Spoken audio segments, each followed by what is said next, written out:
కొంతమంది 2 wheeler 4 wheeler వాహనాలను కొనుగోలు చేస్తుంటారు. కానీ కొన్నిసార్లు వాహనాల్లో ఏదో ఒక ఫాల్ట్ ఉంటుంది.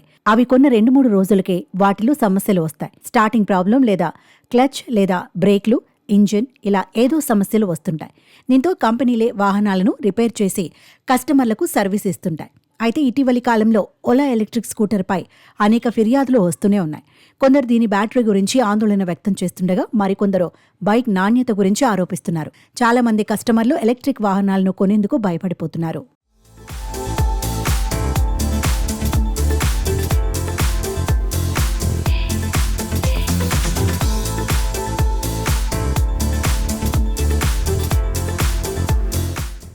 తాజాగా విశాఖలో 1,20,000 పెట్టి ఓలా ఎలక్ట్రిక్ బైక్ కొన్న ఓ కస్టమర్ 2 నెలల్లో 6 సార్లు బైక్ ఆగిపోవడంతో తీవ్ర అసంతృప్తి వ్యక్తం చేశాడు. ఆవేదనతో ఓలా ఎలక్ట్రిక్ బైక్ షోరూంకు తాళం వేసి నిరసన తెలిపారు. ఆయన బైక్ను తీసుకున్న తర్వాత ఇంట్లో ఆడవాళ్లు నడి రోడ్డు మీద ఆగిపోవడంతో అనేక ఇబ్బందులు ఎదుర్కొన్నారు. తన బైక్ 6 సార్లు ఆగిపోవడంతో షోరూంకు వెళ్లి సర్వీసింగ్ చేయించడానికి ప్రయత్నించానని, అక్కడ కూడా సరైన సేవలు లభించలేదని వాపోయాడు.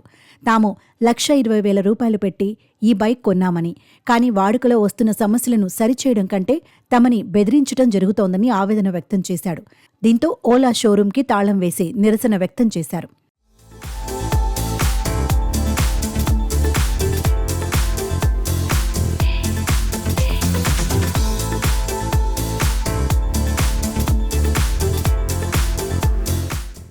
అయితే ఓలా షోరూంలపై దాడి జరగడం ఇది కొత్తేమీ కాదు. ఇటీవలి కర్ణాటకలోని ఓలా ఎలక్ట్రిక్ బైక్ కస్టమర్ తన బైక్ను రిపేర్ చేయడం లేదని షోరూం సిబ్బందిపై ఆగ్రహం వ్యక్తం చేస్తూ ఏకంగా ఓలా షోరూంకు నిప్పు పెట్టి తగులపెట్టాడు. గతంలో మరో ప్రాంతంలో ఓలా బైక్కి చెప్పుల దండ వేసి ఊరేగించగా మరో ఘటనలో కస్టమర్ స్కూటీని తగులపెట్టాడు. రిపేర్ వచ్చిన తన స్కూటీని ఆటోలో తీసుకొచ్చి షోరూం ముందే బైక్ను సుత్తితో పగలగొట్టాడు. ఇలాంటి ఘటనలు సోషల్ మీడియాలో వైరల్గా మారుతున్నాయి.